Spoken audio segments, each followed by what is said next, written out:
When Abram was 99 years old, the Lord appeared to Abram and said to him, I am God Almighty. Walk before me and be blameless, that I may make my covenant between me and you, and may multiply you greatly.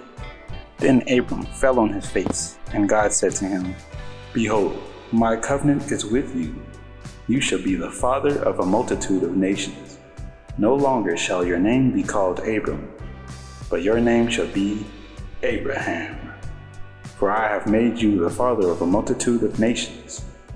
I will make you exceedingly fruitful, and I will make you into nations, and kings shall come from you.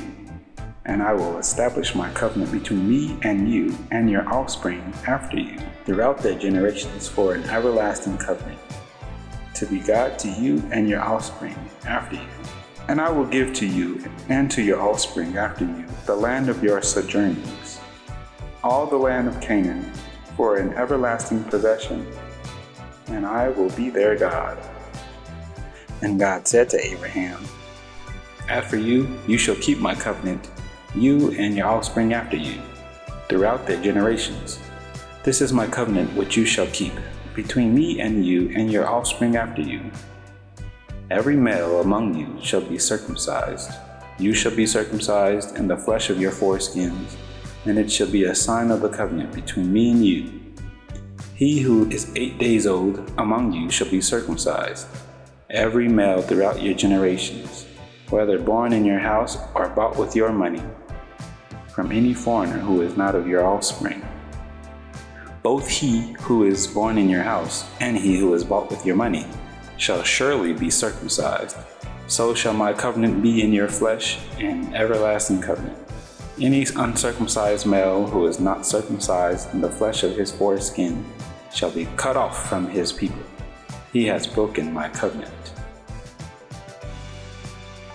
And God said to Abraham, As for Sarai your wife, you shall not call her name Sarai, but Sarah shall be her name. I will bless her, and moreover, I will give you a son by her. I will bless her, and she shall become nations. Kings of people shall come from her. Then Abraham fell on his face and laughed and said to himself, Shall a child be born to a man who is 100 years old? Shall Sarah, who is 90 years old, bear a child? And Abraham said to God, Oh, that Ishmael might live before you? God said, No, but Sarah your wife shall bear you a son, and you shall call his name Isaac. I will establish my covenant with him as an everlasting covenant for his offspring after him.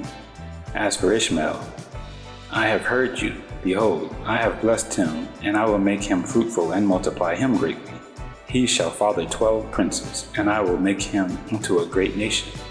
But I will establish my covenant with Isaac, whom Sarah shall bear to you at this time next year.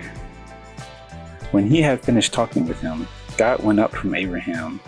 Then Abraham took Ishmael his son, and all those born in his house, or bought with his money, every male among the men of Abraham's house, and he circumcised the flesh of their foreskins that very day, as God had said to him. Abraham was 99 years old when he was circumcised in the flesh of the foreskin, and Ishmael his son was 13 years old when he was circumcised in the flesh of his foreskin. That very day, Abraham and his son Ishmael were circumcised. And all the men of his house, those born in the house and those bought with the money from a foreigner, were circumcised with him.